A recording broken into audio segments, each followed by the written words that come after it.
एक बार सीधा रुख करते हैं, हमारे साथ प्रकाश कुमार जुड़े हुए हैं पटना से, उनसे भी बात करेंगे। लेकिन उससे पहले इस वक्त की बड़ी खबर, लालू प्रसाद यादव की बेटी रोहिणी आचार्य ने एक बड़ा इशारा किया है सोशल मीडिया पर। लालू प्रसाद यादव की बेटी रोहिणी यादव का पोस्ट, आचार्य रोहिणी आचार्य का इशारों इशारों में निशाना। देखिए क्या लिखा है रोहिणी आचार्य ने। बड़े मायने इन शब्दों के हैं और इन शब्दों के मायने जानना बेहद जरूरी है। लालू प्रसाद यादव की बेटी रोहिणी ने बाकायदा पोस्ट किया और सोशल मीडिया पर एक्स पर लिखा है, समाजवादी पुरोधा होने का करता है वही दावा, हवाओं की तरह बदलती जिनकी है विचारधारा। आखिरकार रोहिणी यादव के का जो ये पोस्ट है, इस पोस्ट में ये इशारा किसकी तरफ है, ये सबसे बड़ा सवाल। और इसी सवाल से बिहार की राजनीति में हलचल एक बार तेज हो गई है। अभिषेक उपाध्याय हमारे साथ जुड़े हैं। अभिषेक, रोहिणी आचार्य का जो एक्स पर जो पोस्ट है, ये पोस्ट बहुत बड़ा इशारा कर रहा है इस वक्त। अभिषेक, बिल्कुल इशारा कर रहा है रोहित, और देखिए इशारों में ही तो राजनीति होती है।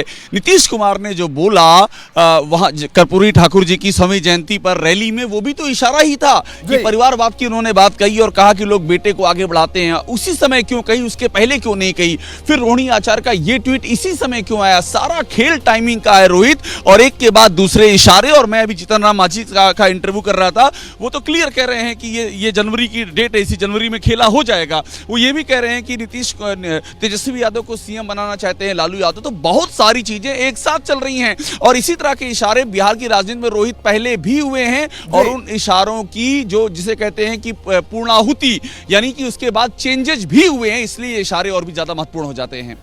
बिल्कुल, हमारे साथ स्टूडियो में भी कुछ खास मेहमान मौजूद है। विनोद अग्निहोत्री जी, आपके पास आऊंगा। विनोद जी, किस तरह से देखा जाए बिहार में जो पिछले 2 दिन से हो रहा है और आज की जो डेवलपमेंट है, किस तरह से आप इसे देखते हैं? रोहिणी आचार्य का ये ट्वीट, ये सामान्य तो बिल्कुल नहीं है और ऐसा भी नहीं है कि ऐसे ही किसी ने ट्वीट पर कोई पोस्ट कर दिया। इसके बेहद खास मायने निकाले जा रहे हैं। जी विनोद जी। देखिए, रोहिणी आचार्य जी का महत्व यही है कि लालू प्रसाद जी की बेटी है जी। अगर वो लालू जी की बेटी ना होती तो तमाम सारे ट्वीट आते रहते, ना हम चर्चा करते, ना आप करते, ना इस पर कोई बात होती जी। लेकिन चूंकि लालू जी की बेटी हैं और लालू जी की बहुत प्यारी बेटी है, उन्होंने ही अपना किडनी उनको दी है जिसका ऑपरेशन हुआ था, तो अब उनका ट्वीट आया है और जाहिर है वो ट्वीट जिस तरह से इशारों में किया गया है, कल परिवारवाद की बात कर्पूरी ठाकुर जी की जयंती पर और आज रोहिणी आचार्य का ट्वीट, तो जाहिर है एक पत्रकार के नाते हम लोग इसका विश्लेषण करेंगे ही। हालांकि अभी जो है किसी तरह की कोई आधिकारिक प्रतिक्रिया न जनता दल यू से आई है ना आरजेडी से आई है। जी बिल्कुल, मैं विनोद जी आपको रोकूंगा, माफी के साथ आपके पास दोबारा लौटेंगे। प्रकाश कुमार हमारे साथ जुड़ गए, हमारे वरिष्ठ सहयोगी। प्रकाश जी, किस तरह से देखा जाए अब बिहार की राजनीति में? देखिए, संकेत जो पिछले 2 दिनों से संकेत मिल रहे हैं, दिए जा रहे हैं, जो पॉलिटिकल पोस्चरिंग की जा रही है, जो मैसेजिंग हो रही है, उसके बेहद खास मायने। और उसमें अब ये एड ऑन, यानी एक और बात जुड़ गई, रोहिणी आचार्य का ट्वीट भी सामने आ गया है। जी प्रकाश। बिल्कुल रोहित, जिस तरह से आप आए हैं अभी स्टूडियो में, इससे साफ दिख रहा है कि बिहार की बड़ी हलचल है जिस पर आपकी नज़र है, लगातार 8 बजे के शो में दिखाते हैं। तो बिल्कुल सही है रोहित, एक बात स्पष्ट है जो पिछले कई दिनों से हम बता रहे थे कि बिहार में की राजनीति में वही कोहरा है जो आसमान से नीचे गिरता हुआ दिख रहा है, और वो कोहरा अब धीरे धीरे साफ हो रहा है। आईने पर जो धूल है वो जमी हुई है, वो स्पष्ट होता जा रहा है और उसमें एक चेहरा आ रहा है, नीतीश कुमार। क्या अब पलटी करने वाले हैं? क्या वो बदलाव की राह पर निकल पड़े हैं? और जिस तरह से रोहिणी आचार्य का बगैर नाम लिए हुए हमला हुआ है, वो भी साफ दिखता है कि जिसकी बातें हम लगातार कह रहे थे कि नए साल में दही चूड़ा के बाद बहुत कुछ देखने को मिलेगा, और वही कुछ दिख रहा है। अब बस चंद दिनों की बात है, या यूं कह ले कि प्रधानमंत्री के 4 फरवरी से आने के पहले की घटना हो, कोई भी घटना हो सकती है बिहार में। सरकार में बदलाव और राजनीतिक परिदृश्य बदलेंगे, जिसका इशारा कई दिनों से चल रहा था। तो आज कैबिनेट की बैठक हुई जिसमें हर कोई शांत दिखा, कहीं गर्माहट नहीं दिखी और कोल्ड रिस्पांस था। 15 मिनट की महज बैठक चली थी। हालांकि इसमें जो एजेंडा था वो बजट सत्र को लेकर के था और राज्यपाल का जो भाषण होता है उसको लेकर के था कि उसको अधिकृत किया जाता है।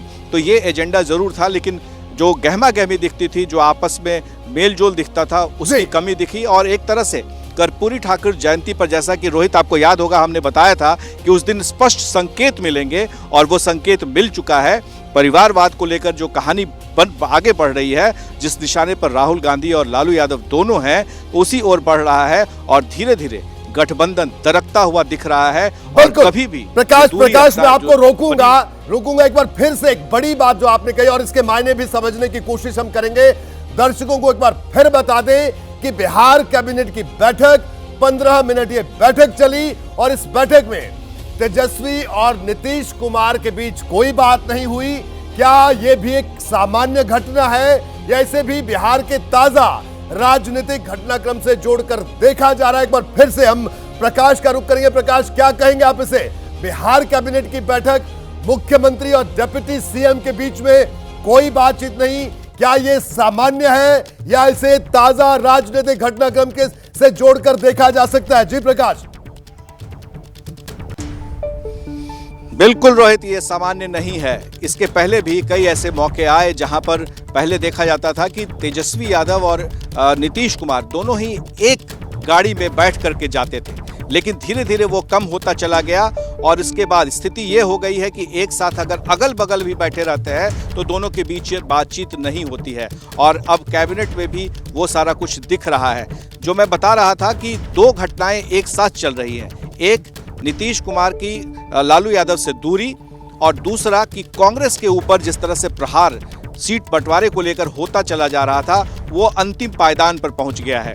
कांग्रेस के बड़े नेता नीतीश कुमार को निमंत्रण देने के लिए पहुंचे थे और उन्होंने आग्रह किया था कि 30 तारीख को वो पूर्णिया की रैली में राहुल गांधी के साथ होंगे, जो राहुल गांधी न्याय यात्रा कर रहे हैं उसमें। लेकिन नीतीश कुमार ने इनकार कर दिया, ये कहते हुए कि उस दिन 30 तारीख को पटना में उनका कार्यक्रम है और पटना से वो कहीं जाते नहीं हैं, तो जाहिर है कि पटना में ही वो रहेंगे, उस कार्यक्रम में हिस्सा नहीं लेंगे। तो एक साथ आप देख रहे हैं कि कांग्रेस भी निशाने पर और दूसरी तरफ लालू यादव भी निशाने पर हैं और दोनों कल कर्पूरी ठाकुर की बैठक में किसी ने किसी का जिक्र नहीं किया, किसी ने किसी का नाम नहीं लिया, सरकार की बात नहीं हुई, गठबंधन की बात नहीं हुई, मजबूती से चुनाव लड़ने की बात नहीं हुई। तो जाहिर है कि ये सब कुछ स्पष्ट साफ था कि दोनों के बीच में न सिर्फ दूरी बढ़ गई है और इसी बीच में रोहिणी आचार्य का ये ट्वीट, इसके पहले अगर आप याद करेंगे तो जब नीतीश कुमार आने वाले थे तो उस वक्त भी रोहिणी आचार्य जो है वो ट्वीट करती नजर आ रही थी और सीधे निशाने पर ले रही थी बीजेपी को। लेकिन अब उनके निशाने पर नीतीश कुमार है, भले ही उनका नाम न ले रही हो, लेकिन जाहिर है कि ये दूरी अब बढ़ती जा रही है। हमने कई नेताओं से, आरजेडी के नेताओं से भी बात की रोहित, उन लोगों ने भी मान लिया है कि अब गठबंधन बस चंद दिनों का है, या यूं कह ले कि आईसीयू में है, वेंटिलेटर पर है। बड़ी बात, आईसीयू में गठबंधन और वेंटिलेटर पर भी इसे कहा जा सकता है। बिल्कुल प्रकाश लगातार पैनी नजर वहां पर बिहार की राजनीति पर रखते हैं सालों से और वो ये बात कह रहे हैं बड़े मायने।